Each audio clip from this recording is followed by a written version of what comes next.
Welcome to study science, welcome to a new video.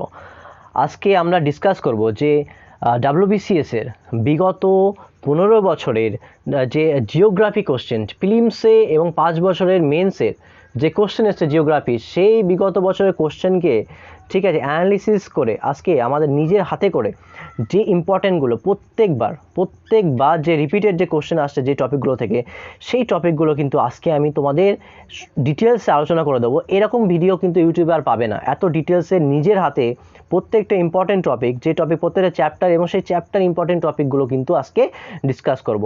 So এখনই তোমরা কি করো, খাতা পেন নিয়ে অবশ্যই বসে যাও, বিকজ যতক্ষণ না লিখবে এইগুলো কখনো তোমাদের আয়ত্ত করতে পারবে না।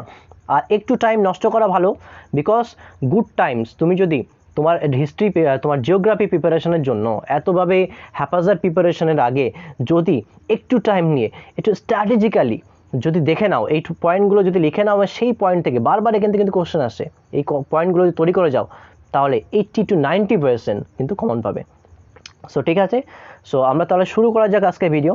তার আগে আমার চ্যানেল যদি নতুন এসে থাকো, চ্যানেলটি সাবস্ক্রাইব করে বেল আইকনটি অবশ্যই প্রেস করে রাখো, ঠিক আছে? বিকজ এত ডিটেলসে এত কষ্ট করে এই যে PDF বানাতে কিন্তু অনেকটাই টাইম লাগে, তোমাদের জন্য বানাচ্ছি এত ভ্যালুয়েবল কন্টেন্ট, অবশ্যই একটা লাইক অ্যান্ড সাবস্ক্রাইব করে দিও, ঠিক আছে? সো প্রথম শুরু করা যাক তাহলে আজকে ভিডিও দেখে নাও। প্রথমে আমরা চলে আসি জেনারেল ইন্ট্রোডাকশন। ওকে, সো WBCS এ তোমাকে যে জিওগ্রাফি কোশ্চেন, তোমরা জানো জিওগ্রাফি ইন্ডিয়ান জিওগ্রাফি থাকে প্লাস তোমাকে ওয়েস্ট বেঙ্গল জিওগ্রাফি থাকে। সো এখানে আমি জাস্ট ইন্ডিয়ান জিওগ্রাফিকে কিন্তু ডিসকাস করে দেবো, অন্য কোনো ভিডিওতে আমি যে ওয়েস্ট বেঙ্গল জিওগ্রাফি কোন কোন টপিকগুলো পড়বে, খুব কম কোশ্চেন ওখানটা দেয়, সেইগুলো কিন্তু আমরা ডিসকাস করবো। ওকে, সো চলো প্রথমে যে কোশ্চেনটা, প্রথমে যে টপিকটা আছে জেনারেল ইন্ট্রোডাকশন, সেই জেনারেল ইন্ট্রোডাকশন থেকে আমরা যদি দেখবো, আমি বাংলাতে বলে দিচ্ছি, ঠিক আছে? সব shape and size of India, মানে আমাদের ইন্ডিয়ার আকৃতি কেমন, মানে কোথায় আছে আমাদের, অ্যাকচুয়ালি যদি ভৌগোলিক ম্যাপে দেখা হয় তাহলে আমাদের ইন্ডিয়ার অবস্থানটা কোথায় সেটা জানবে, ঠিক আছে? আর তার সাথে সাথে যে তোমরা এরপরে যেটা আছে লংগিটিউনাল অ্যান্ড ল্যাটিটিউনাল এক্সপেন্সেস, অর্থাৎ অক্ষাংশ এবং দ্রাঘিমাংশ কত আমাদের ইন্ডিয়াতে, সেটা কিন্তু দেখতে হবে। বারবার কোশ্চেনে কিন্তু দেয় অক্ষাংশ কত, দ্রাঘিমাংশ কত, এটা কিন্তু তোমাকে জিজ্ঞে যাবে। Indian coastline states and UT and their length, অর্থাৎ ইন্ডিয়ান যে আমাদের হচ্ছে যে কোস্টলাইন স্টেট আছে, যেগুলো স্টেটগুলো আছে, যে রাজ্যগুলো আছে আমাদের কোস্টলাইন এরিয়াতে, সেটা কটা রাজ্য আছে এবং সিকোয়েন্স অনুযায়ী কোনটা বেশি, কোস্টলাইন বেশি কোনটার কম, সেই সিকোয়েন্স কিন্তু দেখবে। অলসো ইউনিয়ন টেরিটরিজ, অঙ্গরাজ্যগুলো, ঠিক আছে? যেমন গুজরাটের কিন্তু আমাদের সমুদ্রতট অর্থাৎ কোস্টলাইন এরিয়া সব থেকে বেশি, তারপর হচ্ছে অন্ধ্রপ্রদেশ, তারপরে তামিলনাড়ু, এইভাবে কিন্তু সিকোয়েন্সে কিন্তু একের পর এক আছে। এরপরে এই যে কোশ্চেনটা মোস্ট ইম্পর্টেন্ট কিন্তু দেয় যে কর্কটক্রান্তি রেখা, টপিক অফ ক্যান্সার, ঠিক আছে, পাসেস থ্রু হুইচ স্টেটস, কোন স্টেট দিয়ে গেছে, কটা স্টেট দিয়ে গেছে, এই কোশ্চেনগুলো কিন্তু জিজ্ঞাসা করবে। সো অপশন দিয়ে দেবে 4টে অপশন, সেখানে তোমাকে 3টে অপশন হয়তো ভুল আছে, একটা অপশন ঠিক আছে। সো সেখান থেকে কোনো বেছে তোমাকে লিখতে হবে। সো এটা অনেক ইম্পর্টেন্ট। নেক্সট কি আছে দেখো, এরিয়া ওয়াইজ লার্জেস্ট স্টেট এবং ইউনিয়ন টেরিটরিজ।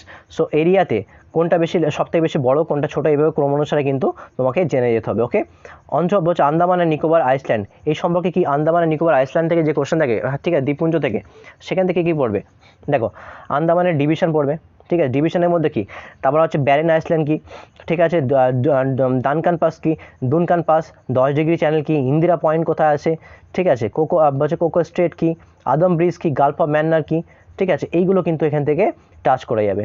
ওকে, সো র্যাডক্লিফ লাইন, এরপরে যে স্টার মার্ক দিয়েছি এগুলো কিন্তু টাচ করবে। র্যাডক্লিফ লাইন কার সঙ্গে আছে, ম্যাকমোহন লাইন কোন দেশের সঙ্গে রয়েছে, ডুরাল লাইন ভারতবর্ষের কার সঙ্গে শেয়ার করে, ঠিক আছে? এরপরে যেটা ইম্পর্টেন্ট দেয়, এটা একটু ট্রিকি কোশ্চেন যদি করে, নেবারিং কান্ট্রি অর্থাৎ প্রতিবেশী রাষ্ট্র এবং Indian states having common boundaries, যদি বলে যে পাকিস্তানের সাথে আমাদের ভারতবর্ষের কোন স্টেট তোমার টাচ করছে, বাংলাদেশের সঙ্গে কটা স্টেট টাচ করছে, নেপালের সঙ্গে কটা স্টেট টাচ করছে, এইভাবে কোশ্চেন কিন্তু দিতে পারে। ওকে, এরপরে যে দেয় বারবার এগুলো, আর ফিজিওগ্রাফিক্যাল রিজিয়ন্স আর হিমালয় থেকে কী পড়বে, এটা অনেক ইম্পর্টেন্ট কোশ্চেন্স। এবার একটা চ্যাপ্টার দেখো, আমি যেটা একটু লক্ষ্য করে দেখেছি, হিমালয় থেকে কোশ্চেন কিন্তু দেয়, কিন্তু সবথেকে বেশি কোশ্চেন দেয় এখান থেকে কিন্তু মেন্সে, WBCS মেন্সে যদি ফলো করো 5 বছরের কোশ্চেন যদি এটা অ্যানালিসিস করো, দেখতে পারবে যে হিমালয় থেকে, রিভার থেকে কোশ্চেন কিন্তু অনেক বেশি দিয়েছে, ঠিক আছে? তো এখান থেকে কী কোশ্চেন প্রিলিমসে এসছে বারবার সেগুলো দেখি যে গ্লেসিয়ার সম্পর্কে পড়বে, অর্থাৎ পরীক্ষায় এটা এসেছিল যে লার্জেস্ট গ্লেসিয়ার কি বলো, Siachen glacier is the largest glacier. Okay, Siachen glacier. Great Himalayan, অর্থাৎ ভাগগুলো পড়বে, great Himalaya, lesser Himalaya, outer Himalaya, এদের বৈশিষ্ট্যগুলো কী আছে, ঠিক আছে। সবথেকে important passes, Zojila passes, Shipkila passes, Nitila passes কার কার মধ্যে আছে, কোথায় কোন কোন স্টেটে আছে, এইগুলো পড়বে, ঠিক আছে। রেঞ্জেস, মানে কোন কোন রেঞ্জ আছে, যেমন পীর পাঞ্জান রেঞ্জ আছে, ধাওড়াধর রেঞ্জ আছে, ঠিক আছে। এগুলো কিন্তু ক্রম অনুযায়ী সাজাতে বলতে পারে, ঠিক আছে, সেগুলো কিন্তু ভালো করে দেখতে হবে। এরপরে অল পিক মানে হচ্ছে চূড়াগুলো কী কী আছে, যেমন হচ্ছে গুরু শিখর, ঠিক আছে, গুরু শিখর আছে। পুষ্পগিরি কোথায় আছে, ডোডা বেটা কাল কোথায় আছে, কোন স্টেটে আছে। ওকে, হোয়াট ইজ দ্য ভাবার অ্যান্ড খাদার রিজিয়ান, দেখো ভাঙ্গার কি, ভাবার কি, খাদার কি, এগুলো জানতে হবে। লেক, লেক কিন্তু মোস্ট ইম্পর্টেন্ট, এখানে দেবে চিল্কা লেক, এগুলো ফেমাস, যেগুলো দিয়ে দেখো Kolleru lake, Chilika lake, Pulicat lake, এগুলো কিন্তু বারবার দেয়। ওকে, রিভার, নদী থেকে কী কী পড়বে, নদী একটা ইম্পর্টেন্ট চ্যাপ্টার। নদী থেকে যেটা পড়বে যে নদীর যে ভাগ আছে, আমাদের ভারতবর্ষের যে নদীর যে ভাগ আছে দুটো হতে পারে, একটা পেনিনসুলার থেকে সৃষ্টি হয়, একটা হিমালয় থেকে সৃষ্টি হয় নদী, উৎপত্তিস্থল মেনলি দুটো, ঠিক আছে। তাদের সোর্স, প্রত্যেক নদী আছে, যে নদীগুলো আছে সেই নদীগুলোর সোর্স তোমরা কোথা থেকে সেটা পড়বে, ঠিক আছে। আর রিভার নেম, যেমন হচ্ছে রিভার নেমের সময় কোনো ড্যাম এবং স্টেট, এইভাবে পড়তে হবে যে কোন নদীর, কোন নদীতে কোন বাঁধ তৈরি হয়েছে এবং সেটা কোন স্টেটে, এইভাবে কোশ্চেন করবে। ওকে, বাঁধ যদি কোশ্চেন আসে, যেমন অ্যাজ এ এক্সাম্পল দেখতে পাচ্ছ মেট্টুর বাঁধ, ট্যুর করতে গেছে কোথায়, কাবেরী নদীতে, ঠিক আছে, কোথায় আছে, তামিলনাড়ুতে, ঠিক আছে। এইভাবে কিন্তু কোশ্চেন দেবে। টাইপস অফ রিভার, কত রকমের রিভার হয়, ঠিক আছে। অ্যান্টিসিডেন্ট রিভার কি, সাবসিকুয়েন্ট রিভার কি, সুপার ইম্পোজড রিভার কি, ঠিক আছে, মানে এটা অ্যান্টিসিডেন্ট পূর্ববর্তী নদী কি, এগুলো কিন্তু কোশ্চেন দেয়। এক্সাম্পল দিতে পারে যে গঙ্গা অ্যান্টিসিডেন্ট রিভার কি সিকুয়েন্ট রিভার না সুপার ইম্পোজড রিভার, জিজ্ঞাসা করতে পারে। রিভার প্রজেক্টগুলো কিন্তু দেয় যে কত রকমের, কোন নদীর উপরে কোন প্রজেক্ট তৈরি হয়েছে, যেমন পং প্রজেক্ট কোন নদীর উপরে হয়েছে, রিহান প্রজেক্ট কোন নদীর উপরে হয়েছে, এরকম যে প্রজেক্টগুলো আছে সেই ইম্পর্টেন্ট প্রজেক্টগুলো কোন কোন নদীর উপর তৈরি করা হয়েছে এবং সেই প্রজেক্টগুলো থেকে বিভিন্ন বাঁধ সৃষ্টি করা হয়েছে, এগুলো কিন্তু জানতে হবে, ঠিক আছে। যেমন দামোদর ভ্যালি প্রজেক্ট আছে, কোয়না হাইডাল প্রজেক্ট আছে, এগুলো কিন্তু প্রজেক্টগুলো ইম্পর্টেন্ট প্রজেক্ট, সেগুলো আমি মেনশন করে দিয়েছি, সব কিন্তু লিখে নাও ভালো করে। পঞ্চনদী কি, পঞ্চনদী ব্রহ্মপুত্র নদীর, ঠিক আছে, মানে সিন্ধু নদীর যে আমরা 5টা নদী আছে, সেই 5টা নদীটাকে বলে পঞ্চনদী, তোমরা জানো সবাই। সেই 5টা নদীর নাম কী কী আছে সেগুলো দেখে নেবে। গঙ্গা, ব্রহ্মপুত্র, ইন্দাস রিভার, দেয়ার লেন্থ, অর্থাৎ এটা ভালোভাবে জেনে নেবে যে গঙ্গার টোটাল বিস্তৃতি কত, কত লেন্থ আছে, কোথা থেকে সৃষ্টি হয়েছে এবং ভারতবর্ষের মধ্যে কতটা আছে, তেমনই ব্রহ্মপুত্র ভারতবর্ষের মধ্যে কতটা বিস্তৃতি আছে, টোটাল বিস্তৃতি, এগুলো কিন্তু দেখতে হবে।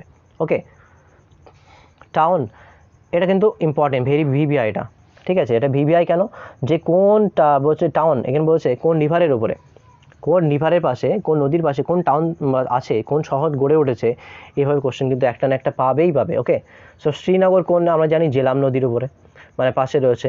হ্যাঁ, গান্ধীনগর কোথায় আছে, গান্ধীনগর আছে সবরমতী নদীর তীরে। এটা কিন্তু এগুলো কিন্তু আর হচ্ছে চার্টগুলো আছে সেটা কিন্তু ভালোভাবে দেখে যাবে। ওকে, সো এই চার্টগুলো কিন্তু অবশ্যই, মানে যেগুলো কোশ্চেন মানে যে বারবার এই টপিকগুলো বলছি, এইটা কিন্তু যদি দেখে যাও, ট্রাস্ট মি 70-80% কমন পাবেই পাবে, খুব ইম্পর্ট্যান্ট। এটা অনেকটা টাইম লেগেছে বানাতে, ঠিক আছে, ওই জন্য দেরি হয়ে যায়। আর আমাদের যে সিরিজটা অলরেডি চলছিল, আমি হিস্ট্রি দিয়ে দিয়েছি আর তোমার পলিটিরও দিয়ে দিয়েছি, কোন কোন চ্যাপ্টারগুলো পড়বে সেটা প্লেলিস্ট থেকে দেখতে পারো, ঠিক আছে, ডিসক্রিপশন লিঙ্কও দিয়ে দিচ্ছি, ওখানে গিয়ে দেখতে পারো। ওকে, সো নেক্সট কী আছে, ক্লাইমেট, জলবায়ু, ঠিক আছে। জলবায়ু সম্পর্কে বেসিক্যালি যে কয়েকটা কোশ্চেন দেয়, বেশি এখান থেকে বেশি কোশ্চেন কিন্তু দেয় না প্রিলিমসে, যতটা আমি দেখেছি। এখানে কী কী কোশ্চেন দেয়, যে সিজনগুলো আছে আমাদের, ঠিক আছে, সেই সিজনগুলো আছে তাদের টাইমিংস দেয়, বর্ষাকাল কোন কোন সময় হয়, শীতকাল কোন কোন সময় হয়, এই টাইমিংসগুলো কিন্তু তোমাকে ভুলে যায়, অনেকে কনফিউজ হয়ে যায়, এগুলো দেখতে হবে। এল নাইনো কি, লা লিনা কি, হ্যাঁ লা লিনার মানে হচ্ছে দ্য লিটল গার্ল, ঠিক আছে, এগুলো দেখবে, ঠিক আছে। আর হচ্ছে এই পশ্চিমী ঝঞ্ঝা কি, যেগুলো ওয়েস্টার্ন, এগুলো বানানটা কি লিখেছে আমি নিজে জানি না, পশ্চিমী ঝঞ্ঝা ভালো করে দেখে নেবে। সো ওয়েস্টার্ন ডিস্টারবেন্সটাকে ভালো হচ্ছে, ঠিক আছে, এটা পশ্চিমী ঝঞ্ঝাটা কি, ঠিক আছে। ডিভিশন অফ অ্যাটমসফিয়ার, ওকে, আমাদের যে অ্যাটমসফিয়ারিক যে ডিভিশন আছে, ঠিক আছে, ট্রোপোস্ফিয়ার, স্ট্র্যাটোস্ফিয়ার, মেসোস্ফিয়ার, হ্যাঁ ট্রোপোপোজ কি, এগুলো কিন্তু দেখবে। ওকে, এরপরে কি আছে দেখো, resources of the India and industry, অর্থাৎ রিসোর্সেসগুলো তোমাকে, রিসোর্সেস অফ দ্য ইন্ডিয়ান ইন্ডাস্ট্রির মধ্যে তোমাকে কী কী পড়বে দেখো নাও, কোন কোন রাজ্যে কী কী খনিজ পাওয়া যায়। এখান থেকে বেসিক্যালি একটা কী করবে, একটা চার্ট করবে, ঠিক আছে, এটা অনেক বড় চ্যাপ্টার, তো অনেক কিছু খনিজ থাকে, অনেক থাকে, সম্ভব না মানে সব পড়া সম্ভব না। এখান থেকে যেটা পড়তে হবে, যে একটা কাজ করবে, যেখান থেকে বই থেকে হবে সেই কোন কোন একটা খনিজের নাম লিখবে, কোন কোন রাজ্যে পাওয়া যায় এবং কোথায় সবচেয়ে বেশি পাওয়া যায়, এইগুলো লিখে কিন্তু একটা চার্ট বানাবে এবং সেই চার্টটাই পড়লেই হবে। বিকজ প্রিলিমসে কিন্তু ডিরেক্টলি এক্সটেন্সিভলি মানে কোনো ডিটেলসে এমন কিছু জিজ্ঞাসা করবে না, জিজ্ঞাসা করবে কোন কোন রাজ্যে কী কী খনিজ পাওয়া যায় এবং সবচেয়ে বেশি কোথায় পাওয়া যায়। যেমন হচ্ছে তারপর জানতে হবে সানরাইজ ইন্ডাস্ট্রি কী, সানসেট ইন্ডাস্ট্রি কী, ফুডলস ইন্ডাস্ট্রি কী। ওকে, এবার হচ্ছে কৃষিকার্য থেকে এবং ইরিগেশন থেকে, যে হচ্ছে জলসেচ থেকে যেটা হচ্ছে কৃষিকার্য ইরিগেশন থেকে যে ওইগুলো পড়ো, কী কী পড়বে দেখো। এগ্রিকালচারাল প্রোডাক্টস, যেগুলো আমার কৃষিকার্য থেকে যে প্রোডাক্টসগুলো আসে এবং দেয়ার রিসোর্সেস, যে প্রোডাক্টগুলো আছে তাদের রিসোর্সেস কোথায়, মানে স্টেটস কোন স্টেট সবচেয়ে বেশি উৎপাদিত হয়। ঠিক আছে, যেমন রাইস কোথায় হয়, ওয়েস্ট বেঙ্গল সবচেয়ে বেশি হয়। সুগার কেন কোথায় হয়, ইউপিতে। এইভাবে একটা চার্ট বানাবে, কিন্তু এটাও চার্ট বানাতে হবে যে কোন কোন স্টেটে কোন কোন আমরা রিসোর্সেস অর্থাৎ কোন এগ্রিকালচার প্রোডাক্ট সবচেয়ে বেশি হচ্ছে। আর এইটা তো বিশাল ইম্পর্টেন্ট। দেখো রবি ফসল কি, খারিফ ফসল কি, জাইড ফসল কি, জাইড ক্রপ কি, ঠিক আছে, অ্যান্ড কাল্টিভেটেড টাইমস, এদের হচ্ছে কোন সময় মানে চাষ করা হয়, রোপণ করা হয়, কখন তোলা হয়, এই টাইমসটাও জানতে হবে। আর এক্সাম্পলগুলো জানতে হবে যে কোনটা রবি খারিফ, কোনটা ক্রপস, এগুলো কিন্তু দিয়ে দেবে directly. Okay, define types of crops and their research centres, কোন কোন যেমন ধানের যদি হয় কোথায় রিসার্চ সেন্টার আছে, ঠিক আছে, গমের জন্য রিসার্চ সেন্টার তো কোথায় তৈরি হয়েছে, এগুলো কিন্তু দেখে যাবে। ওকে, দেখো আমাদের এত সাবজেক্ট এত বেশি ভাস্ট না, সব কিছু মানে একটু প্রিসাইসলি পড়তে হবে, একটু বুদ্ধি করে কিন্তু পড়তে হবে, যেন ম্যাক্সিমাম নাম্বার পাওয়া যায় কম পড়ে। ঠিক আছে, সো স্ট্র্যাটেজিক্যালি ওই জন্য আমাদের পড়তে হবে। দেখো মেজর এগ্রিকালচার রেভলিউশনের মধ্যে কী আছে, এগুলো খুব ইম্পর্টেন্ট। কী কী দেখে যাবে, যে এগ্রিকালচার যে রেভলিউশন হয়েছিল সবাই জানো, যে গ্রিন রেভলিউশন, সবুজ বিপ্লব, হোয়াইট বিপ্লব, ওকে, ব্লু রেভলিউশন, রেড রেভলিউশন কী, ব্ল্যাক রেভলিউশন কী নিয়ে তৈরি হয়েছিল, এগুলো কিন্তু জানবে। বা গ্রিন রেভলিউশন কোন কোন রাজ্যে প্রথম তৈরি হয়েছিল, কি কোন কোন ফসলের উপর জন্য গ্রিন রেভলিউশন হয়েছিল। ঠিক আছে, সয়েল অ্যান্ড ভেজিটেশন, দেখো সয়েল থেকে যে কোশ্চেনগুলো তোমাকে জিজ্ঞাসা করবে বারবার, যে টাইপস অফ সয়েল, কত রকমের সয়েল আছে, ঠিক আছে, টাইপস অফ সয়েল তোমাকে জিজ্ঞাসা করবে। And found in which place most, মানে হচ্ছে কোন টাইপের সয়েল কোথায় কোথায় পাওয়া যায় সেটা কিন্তু জিজ্ঞাসা করবে। ঠিক আছে, আর favourable soil for different types of crops, মানে কোন কোন যে ফসল কী ধরনের মাটিতে কিন্তু ভালো হয় সেটা কিন্তু কোশ্চেন জিজ্ঞাসা করে। যেমন হচ্ছে which is the favourable soil for cotton cultivation, এটা কিন্তু এক্সামে এসেছিলো প্রিলিমসেই কিন্তু কোনো একটা ইয়ারে। ঠিক আছে, তাহলে কোন সয়েলের উপর, রেগুস সয়েলের উপরে কিন্তু কটন ভালো চাষ হয়। এই টাইপের কোশ্চেন কিন্তু জিজ্ঞাসা করবে। তারপরে সয়েল অ্যান্ড দেয়ার হচ্ছে ক্যারেক্টারিস্টিক, কোন কোন সয়েলে কী কী মানে খনিজ থাকে, কোন কোন খনিজের অভাব থাকে, এটা কিন্তু জিজ্ঞাসা করে। কোনো কোনো সয়েলে ফসফরাস বেশি থাকে, পটাশ, আর যে তোমার মৃত্তিকার যেগুলো ক্যারেক্টারিস্টিক্সগুলো থাকে খনিজের পরিমাণ, সেগুলো কিন্তু দেখতে হবে রেশিওগুলো। তারপরে tropical evergreen vegetation, tropical moist deciduous vegetation, ঠিক আছে, tropical dry deciduous etcetera and their examples, অর্থাৎ এইগুলো কিন্তু অর্থাৎ যে ভেজিটেশনের মধ্যে, ঠিক আছে, কোন কোন যেগুলো টাইপ ভেজিটেশন আছে সেই ভেজিটেশনে, অর্থাৎ যে কোন কোন ক্রপ হয়, ক্রপ বলতে কোন কোন গাছ, সেই ডেসিডিয়াস ফরেস্টের মধ্যে কী কী পড়ে, টপিক্যাল এভারগ্রিন ভেজিটেশনের মধ্যে কী কী পড়ে, এগুলো কিন্তু দেখতে হবে। ওকে, আর সব থেকে যেটা ইম্পর্টেন্ট কোশ্চেন যেখান থেকে দেয় বারবারই পাবে, সেটা হচ্ছে national parks. How many national parks are there in the India, তোমাকে ভালোভাবে জানতে হবে এটা। ন্যাশনাল পার্কস হচ্ছে স্টেটের আর ইউনিয়ন টেরিটরিসে। ওকে, ফেমাস ফর হচ্ছে কাজিরাঙ্গা ন্যাশনাল পার্ক, কিসের জন্য বিখ্যাত, ওয়ান সিঙ্গা গন্ডার, এক সিঙ্গে গন্ডার পাওয়া যায়, আসামে কোথাও অবস্থিত। তো ন্যাশনাল পার্ক জিজ্ঞাসা করবে, যে একটা ন্যাশনাল পার্ক জিজ্ঞাসা করবে যে এই স্টেটের, এটা কোন স্টেটের ন্যাশনাল পার্ক বা কোন ইউনিয়ন টেরিটরিসের, কিসের জন্য ফেমাস। হ্যাঁ, এই টাইপের কোশ্চেন কিন্তু তোমাকে ন্যাশনাল পার্ক থেকে জিজ্ঞাসা করবে।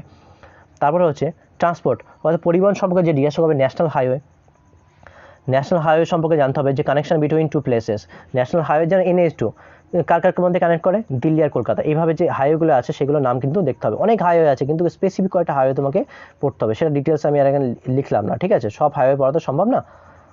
এবার ইকোনমিক জিওগ্রাফির মধ্যে কী পড়বো আমরা, ইকোনমিক জিওগ্রাফির মধ্যে যেটা পড়বো, যে biggest ship building yard in India কোথায় আছে, ওয়ার্ল্ড লার্জেস্ট রেলওয়ে প্ল্যাটফর্ম আমাদের কোথায় অবস্থিত, ম্যাক্সিমাম লেন্থ অফ রোড, এইগুলো কিন্তু ইকোনমিক জিওগ্রাফি কয়েকটা কোশ্চেন কিন্তু দেখে নেবে। ঠিক আছে, অতটা বেশি কোশ্চেন এখান থেকে অনেক কোশ্চেন দেয়, বাট ভাস্ট যেহেতু সব কিছু পড়া সম্ভব না। তারপর লাস্ট যে আমার পোর্শনটা রয়েছে মিসলেনিয়াস বলে আমি লিখে দিয়েছি। ঠিক আছে, যেগুলো পড়ে থাকে এর মধ্যে কী আছে, যেমন রামসার সাইট কী, রামসার সাইটগুলোর নাম তোমার পড়তে হবে। ঠিক আছে, ইরিগেশনের মধ্যে যেটা আমরা বলছিলাম তার মধ্যে লেখা এটা উচিত ছিল, বাট এখানে নিচে লিখে দিয়েছে যে ইরিগেশন যদি হয়, ক্যানেল ইরিগেশন কতটা হয়, ওয়েল ইরিগেশন কোথায় মানে কত পার্সেন্ট হয়, পন্ড ইরিগেশন কত সবথেকে কোথায় বেশি হয়, কোন কোন স্টেটে কী কী পোর্শনস, ভারতবর্ষে কোথায় সবথেকে বেশি ক্যানেল ইরিগেশন হয়, এই টাইপের কোশ্চেন কিন্তু এখানে জিজ্ঞাসা করবে। সো তোমাদের এই ছিল আজকের ইম্পর্ট্যান্ট টপিকস। ঠিক আছে, আশা করি ভিডিওটা অনেক বেশি ইনফরমেটিভ এবং ভালো লেগেছে। আর এই ভিডিওর পিডিএফ যদি পেতে চাও আমার টেলিগ্রাম গ্রুপে কিন্তু জয়েন হয়ে যাও। টেলিগ্রাম গ্রুপের লিঙ্ক কিন্তু ডিসক্রিপশনে আমি দিয়ে দিয়েছি, ওখানে জয়েন হয়ে যাও, আমি তোমাদের পিডিএফ ওখানে প্রোভাইড করে দেবো। ওকে, সো প্রথম থেকে লাস্ট পর্যন্ত ভিডিওটি এত ধৈর্য সহকারে দেখার জন্য মন থেকে অসংখ্য ধন্যবাদ। আর আমার সঙ্গে থাকো, আরও নেক্সট যে টপিকগুলো আছে WBCS এর জন্য আমি সব কিছু কভার করে দেবো। ওকে, থ্যাংক ইউ।